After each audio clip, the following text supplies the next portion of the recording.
Welcome back to B&B Movie Reviews. This week, we take a stroll through South London, stop the Cold War with the game of Tetris, quarter basketball legend, and level up with Mario. Stay right there, B&B is coming up next.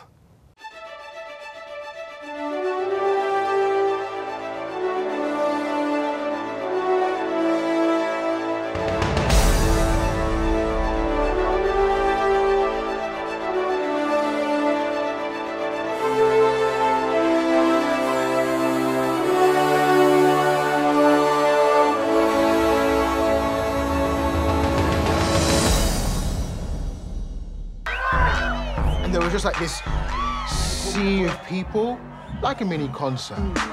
And when we finished, the crowd started chanting, Dominguez, Dominguez, Dom, Dom, Dominguez, Dominguez, Yaz and Dom, Dominguez, Yaz and Dom, Dominguez, Dominguez. They were screaming.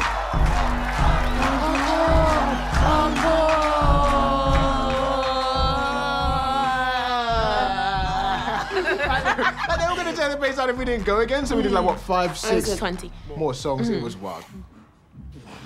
Well, that's got to be hands down the greatest hookup story of all time. I have a question. You did karaoke? I guess you're right. People do change. Yaz comes to Dom's rescue with an elaborate hookup story to help Dom show up his ex-girlfriend and her new boyfriend in the new indie rom-com Rye Lane, currently streaming on Hulu. Brad. Yes. Rye Lane. Yes. This movie, I described it as like, I'm a big fan of the Richard Linklater trilogy and Before Sunset, Before Sunrise. And when I saw this, it kind of reminded me of kind of like an urban South London version of Before Sunset. I think the influence is undeniable. Okay. It's absolutely, in conversation with the Before trilogy. Yeah. What are some of your thoughts about this movie? Well, I mean, I loved it. I think this film does something that the Before trilogy doesn't. Okay. And that's be extremely visually arresting. Yes. Rain Allen Miller, the director, feature debut. The camera work in this film is like very, very strong. The lens choice is unique. That's what I wanted to talk about because from what I saw in some behind the scenes stuff, she uses like all like wide angles, and the production design, like you say, the way the colors pop with the production design and the way they go through South London and using those wide angle lenses and how she puts the camera. I love all of that stuff. So I think it's beautiful in a way that the Before trilogy is not. And not to say that the Before trilogy is not beautiful. It's just in a different way, right? And then I think that the visual language is very inventive. The places that she puts the camera is really unique. So you can watch this movie just for the story and the character, but then the visuals deliver. It's such a sweet and endearing story. Even watching that clip just kind of brings a smile to my face. And I like just the whole idea of just kind of looking at young love like in the early 20s when you have both Yaz and Dom going through a current breakup, and they kind of have a chance meeting through a mutual friend at this kind of like weird eccentric like art show gallery. Their meet cute happens in this unisex bathroom where Dom is, beside himself, hiding in a toilet stall, crying, and she hears his whimpers, and that sort of connects them. Her sympathy for that sad individual of the toilet. Yeah, and just the whole idea, because like Yaz comes across as this person who like kind of has it all together and is kind of like walking him through his process of the grief of going through the breakup, but she doesn't really have all of her stuff together because we come to find out that she's going through a lot as well. And I kind of like how it kind of talks about like kind of like living your truth, and Dom kind of calls Yaz out once he kind of sees her story, and her story kind of plays out that, she's not, I won't say necessarily living a lie, but she's not necessarily living her truth as far as like how she's dealing with her she breakup. has a lot of opinions on how, Dom should be behaving. And, we all have, opinions on how our friends should navigate their lives. And we tend not to look at the way that we navigate our own lives. That's going on there with Yaz.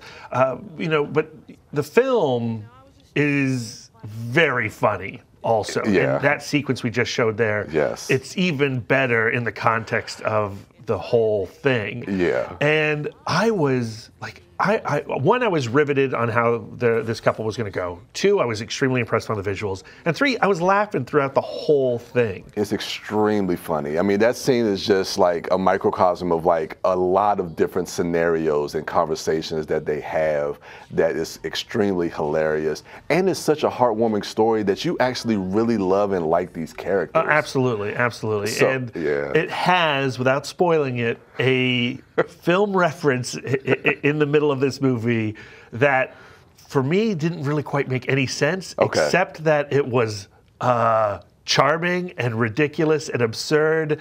And man, it was great to see that person show up for no lines. It's so funny because you know what? I had no idea that was that person in it. I mean, I know the reference you're talking about, but until I saw like you posted something on social media, and I was like, oh, really? I had no idea that was even him. He must have been a friend of the production or something. Yeah. I'm not sure. But yeah, like I have nothing but good things to say about Rye Lane. It's streaming on Hulu. Yeah. It's well worth your time. I would love to see this actually on the big screen because I think it would be enhanced by that widescreen presentation because of those visuals. Yeah, I was thinking the same thing. I think because of like Hulu and Fox and, you know, this, I think 10 years ago we could have easily saw this on the big screen, but now, unfortunately, but I'm still glad that we got an opportunity to watch it. But what's your rating for this one? Oh, you know, we're the B&B show. Yes. Brad and Brian, we got to go either a B+ or a B-. Yes. I'm definitely in the B+ camp. This is a great movie, highly recommended. I agree with you. This is easily a B+. Highly recommend this. This is streaming on the Hulu, so go check that out. Those are our thoughts on Rye Lane. When we return, we're going to play a game of Tetris. Stay right there.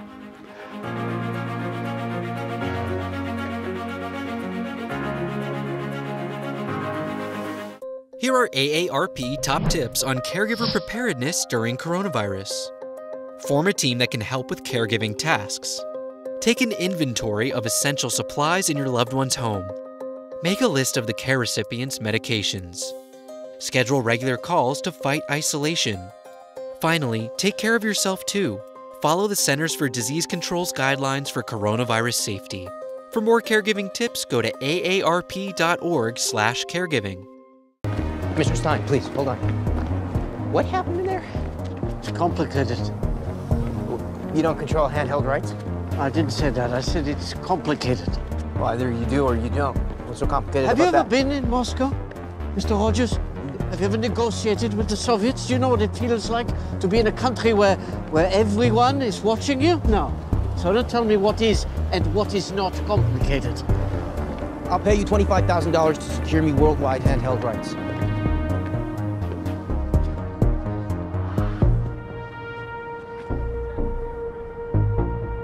I guess it wasn't so complicated. Hank Rogers takes a big risk traveling to Moscow to try and secure worldwide handheld gaming rights for the video game Tetris. Brian. Yes. Tetris brought down the wall. Yeah, the Soviet Union crumbled because of Tetris, according to this film. It ended communism. Yes. What is going on with this universe? It does not necessarily feel like our universe. It doesn't. And the thing, you know what? I enjoy watching this movie, but I struggle with how much of this story is actually accurate. And not saying that movies like this, and when you see the movie, I don't even think this movie is trying to tell you an accurate story about... it's definitely not. I'm going to tell you right now, it's not. About the beginnings of Tetris. But I did find it a little bit compelling. Now, is it a movie that kind of stays with you? No, but again, like I said, I enjoyed watching the movie. I think Taron Egerton was great as Hank Rogers. I like the idea of using the game as like this jumping off point to kind of talk about like the rift between like the United States and Moscow and what's happening during this time. I think some of that stuff is kind of interesting. And then like just looking at the whole espionage angle that they took with it, as far as like learning, like having them go to Moscow and trying to retain the rights to the game so that they could use it for this newly established Game Boy that's coming from out. a Soviet company that is being clearly, controlled by the Soviet government. Exactly, exactly. Taron Egerton, great. Yeah. I'll watch that guy in anything. He's very compelling in this film. Not going to besmirch his name, don't worry. But I do feel like that there was a version of this movie that could have adhered a little bit more to reality and would have been even more compelling than this one that kind of veers off the tracks and goes into a fantasy land where we are suddenly in a James Bond-like universe with Tetris as the MacGuffin. Like Tetris is the rabbit's foot, for Mission Impossible movies. And none of that really worked for me. When it got so exaggerated and we started having this spy versus spy game, I felt we lost the actual personal drama that Hank Rogers was going through, having mortgaged his home, having bet his family on this game being successful, and really how he had no right to do that. And so I think there was enough text there to really just dig into without it, like falling into, nonsense. And those 8-bit flourishes that keep invading the frame of the film. That's what I wanted to talk about. I mean, you bring up a good point, and I guess I'll kind of continue what you just said about the filmmaking of it. Like the way they try to bring in some of the Tetris effects into the filmmaking. It's so corny. It's so corny. And I see doing that at the beginning of the movie to really try to establish like what this is and bring like a certain style to the film. But when you abandon that pretty much after the first act, and then you bring it back. And the car chase? Yeah, it becomes distracting. It pulls you out of the movie for sure, but I was already pulled out because suddenly we're having this car chase that I do not think actually happened. It didn't. We're having meetings with Gorbachev. Those did not occur. Yeah. It's just so ridiculous. But then it's not ridiculous enough to be interesting. So if you are going to go full spy versus spy with Tetris as your rabbit's foot, then you gotta go. You gotta go. You can't kind of straddle between this version of telling the story of Hank Rogers and this story with his family to trying to tell this broad, vast espionage story. You're right. I think you gotta kind of intense moment where Hank Rogers is confronted by his wife and says, you put our family on the line for this thing that you said was going to happen, and it didn't.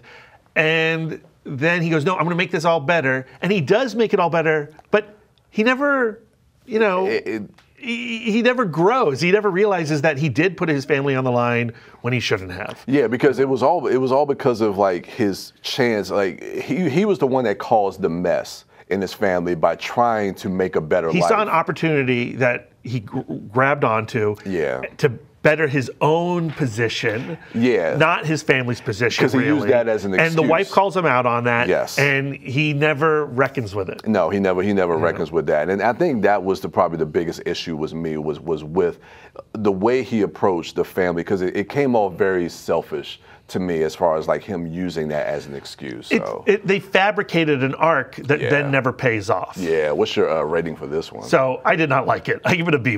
Yeah, I enjoyed watching it, but it's not a movie that I remember or stays with me. I'm gonna give this a high B-, but a B- nonetheless. Okay. So those are our thoughts on Tetris. So when we return, we're gonna take out another real life, true life story. Stay right there.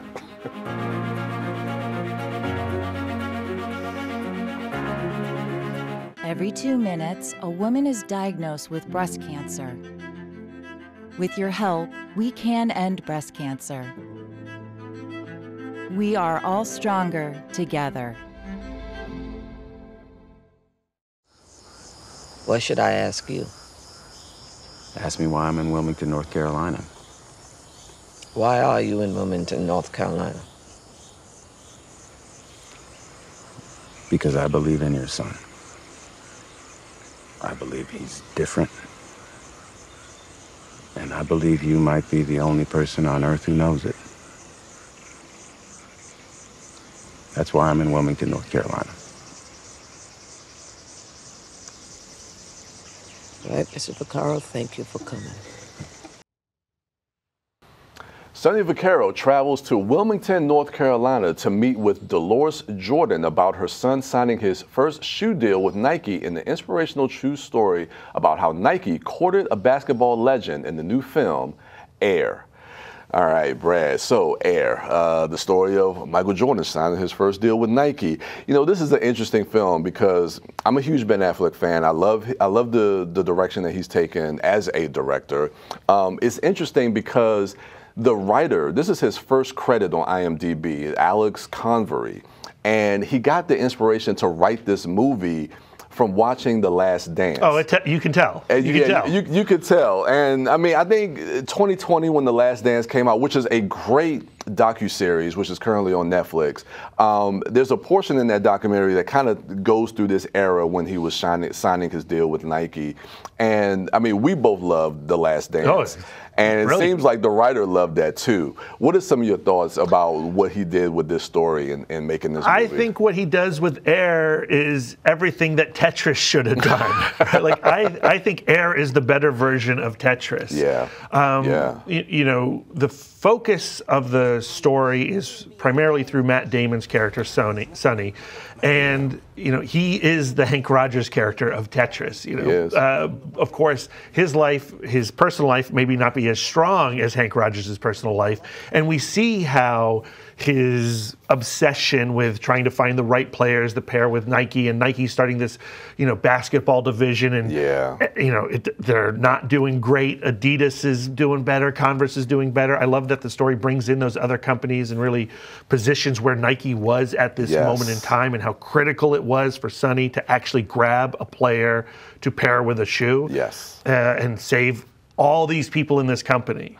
You know, and that's what I liked, is that it establishes this is not just like Sonny's problem or Sonny's family's problem. It's this entire division. Jason Bateman is a great character to follow in this film. And that's what I love about the movie, because it's like we all know how the story turns out, because we know what Nike is. Everyone makes a bunch of money. Yeah, who Michael Jordan is. But seeing this story and knowing where Nike was back in 1984, I like the risk factor of this and how they really dive into that. And there's some great scenes. And you mentioned Jason Bateman. There's a scene between Jason Bateman and Matt Damon where he talks about, you know, like where I'm at in my life with my family and everything that I'm dealing with. Like, I can't afford to take this risk. You can. And it's like, if you're going to go all in, no. The important thing is you can take this risk, but this risk you're doing is going to affect my family. It's going to affect, and not just my family, but everyone's family in this division. And so I think that was a critical element that Tetris was missing. You know, that they tried to play with Hank Rogers and his family, but they did not succeed in. This movie is also this ridiculous celebration of the 1980s. The opening credits of this film, which is just this montage, like 1984, it's all the things that happened in 1984. And it does take you back, but it's also a little absurd. It's a little heightened, but not too heightened. It's interesting because this movie has a ton of needle drops. A ton of needle drops, which can be a little distracting. I think they're terrible, Brian. I think these are the worst needle drops I've seen in a movie in a long time, because they are incessant and they have no narrative value. They put you in a time and space. That's it. But they keep changing. Like, you get like 10 seconds of a song, like needle drop, 10 seconds, needle drop, 10 seconds. Like, give me a break. Let me breathe. And another thing that Ben Affleck talked about this in his approach to directing the movie, where he says like him trying to cast an actor in the role of Michael Jordan would be distracting, because we know who Michael Jordan is. So trying to find an actor to embody him would have been distracting. And they use a lot of stock footage in this film. They use a lot of stock Jordan's footage. Story. But they do have an actor as basically like a stand-in for Michael Jordan, but they never show his face. And I think watching the movie, that approach becomes a little bit distracting. It's a little weird when the climactic scene of the movie is in the boardroom of Nike when they are finally making this deal, and Michael Jordan is there. And people are interacting with him. And you see over the shoulder, but you never see him. It is a little odd. At the same time, I think for the most part, it works. Yeah. You know, there's a moment in that scene where Matt Damon speaks directly to him, and like suddenly Matt Damon is like predicting the future, everything that's going to go on in Michael Jordan's life, and we get this montage. Yeah. And at first I was like, oh, this is weird, but by the end of that speech, it got me and it worked for me. So I was okay with it. Yeah, and I guess before we give our rating, I also wanted to mention just Viola Davis as Dolores Jordan. I thought that she was fantastic. She has a pivotal and great scene, but with her and Sonny Vaccaro over the phone, that kind of spells out like where kind of Air Jordan it will go in the future, and where equity will go, and where equity future, which is something again that Tetris tried to do and failed on. They failed to do. Yeah. But I wish the whole movie was from Viola Davis's perspective. That would have been interesting. What's your rating for this one? B+. Yeah. I think even with some of its faults, it's still such a crowd pleasing movie. So I give this one a B+ as well. So yeah, those are our thoughts on Air, Courting a Legend. So when we return, it's time to level up with Mario. Stay right there.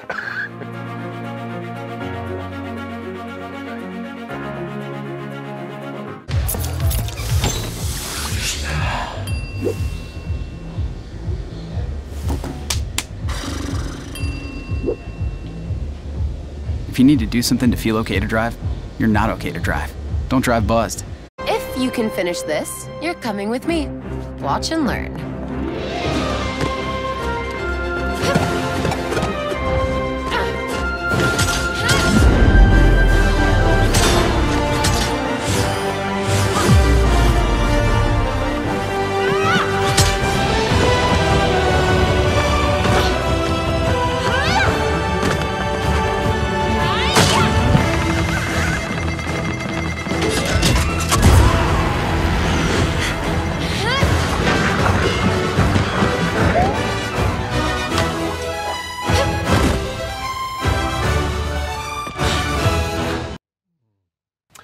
Princess Peach shows Mario how it's done when she flawlessly completes the training course in record time in Illumination's new video game adaptation, the Super Mario Bros. Movie.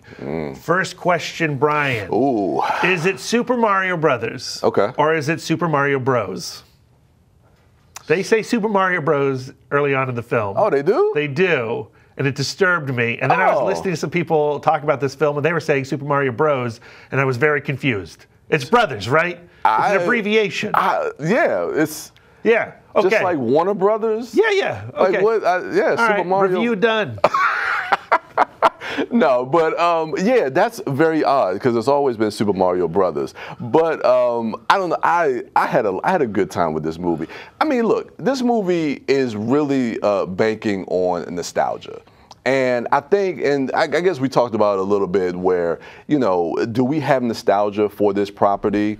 I have a little bit of nostalgia. Now, I think the good thing about this movie is that it crosses many generations. I think, well, that's the great thing about Nintendo, right, is you have decades worth of fans to cater to. It's like Disney. Well, there you go. It's just like Disney. But there's a lot of things that I liked. I know there's been a conversation around this movie as far as like the story is thin. There's not really much of a plot. I don't even need to be here. You're doing my review for me. But I believe that there may not be necessarily a story. But, I mean, there are themes in this movie that I think that really play out, like the relationship between Mario and Luigi. They really focus on that brotherhood and the idea of family and, like, proving yourself to your parents. I think they really kind of nailed a lot of that stuff. Was daddy issues part of Super Mario Brothers? Well, I mean, look, there wasn't really much of a story in those first couple of games, so you got to create something. And I think they did a really good job with doing that. I'm busting your chops a little bit. I enjoyed the movie to a degree. And honestly, I don't even really think it matters what I think of this film. I saw it afternoon screening with a few kids in the crowd, and those kids were loving it. I might not have been laughing. Those kids were laughing. And it's great to see this film through their eyes. I do think that it is a very basic movie, maybe even a hollow film. That being said, it is gorgeous looking. It's very. It does play on my nostalgia. You know, I was very into Super Mario Brothers, especially the third film or the third game. Yes. And anytime you got like a little musical cue from those games, I lit up a little bit. Like so, you know, it does that Stranger Things thing where it plays on that nostalgia, and it does that to a successful degree. And that's what I like too. I like the musical cues. Like I said, I like some of the references. I don't think the movie really kind of just hinges on the Easter eggs and the references. No. There's a story. There's characters. It's a pretty direct adaptation of, you know, Bowser's is going to take over the world. Yeah. He wants Peach. Mario has to save the day.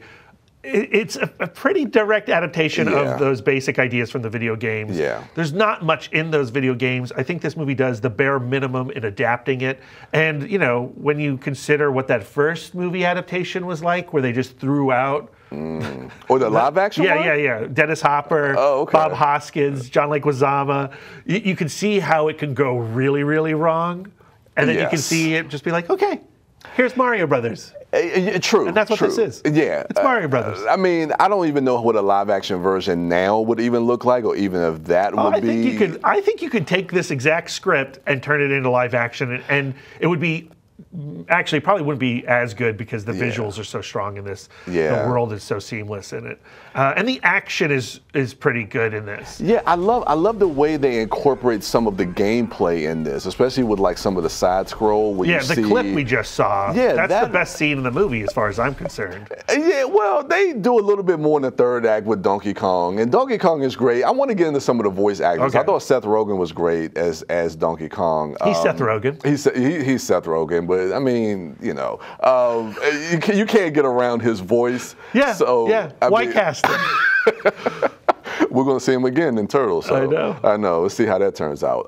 But Jack Black, I thought he was fantastic as Jack Bowser. Black makes a very good Bowser. Yes, and we got to talk about the song. Peaches, peaches, peaches, peaches, peaches, peaches. Now, people are campaigning for this to be an Oscar-nominated song by the end of this year. I think I'm there too, yeah. I want to see Jack Black on the stage at the Academy Awards singing Peaches. Oh, my goodness. Dude, when this song came up and it played in the theater, I'm in the theater with a bunch of parents and kids and other Mario fanatics. I'm dying laughing when that song comes on. And I'm just thinking to myself, of course Jack Black would have a song. I mean, this is his Tenacious D moment. So it's like, yeah, let's put this in the script when we have him do a song. But it's one of the highlights I of the just movie. feel like, as you were saying, this film has an opportunity to speak to many generations. Yes. And it succeeds in tapping into the younger generations right now, clearly based on my audience experience. Yeah. But I think there is another version of this movie where it could have done a little bit more to reach out to the older generations, us fogies. I think it does. Oh, okay. You didn't like the raccoon. You're a fan of Super Mario 3, the raccoon suit? That's a reference. But like I know. Look at a property, you know, everyone's bringing up the Lego movie when they talk about Super Mario Brothers. You know, Lego movie, the Pixar films, you know, they cater to the young crowd and then they give you something just a little bit more for the older crowd. To the older I just think that there's a more elevated version of this film that was possible. Yeah. Of course, you know, what am I talking about? This movie made $1 billion. It was close to it. It's coming up to it. You know, whatever I think it should be to be better doesn't matter because clearly it did just enough to be a blockbuster. I agree, but I had fun with it. But what's your rating for this? So, you know, for my own personal experience, I would go B-. I got nothing out of it. But for the kid in the crowd, if you have a child in your life and you want them to have a good time and they have any love for Mario Brothers, take them to it. It's a B+ for them. Okay, so you're going B- for yourself. B- for myself. All right, I'm going B+. B+ for the children of this world. There you like go. Brian. It's the child in me. I love it. So yeah, those are our thoughts on Super Mario Bros. Brothers. So to give you a recap of the films that we discussed on this episode, we started with Ride Lane. We give that a B+. On Tetris, we give that a B- for both of us. Air is a B+ for us. And for Super Mario Brothers, We split on that. Brad gives that a B-, and I give that a B+ for The Child in Me. Thank you for joining us on this latest episode of B&B Movie Reviews. Come be a part of the conversation. If you have questions, suggestions, feel free to email us at bnbmoviereviews@gmail.com. And with that, we'll see you at the movies. I'm gonna love you till the very end. Peaches, peaches, peaches, peaches, peaches, peaches, peaches, peaches, peaches, peaches.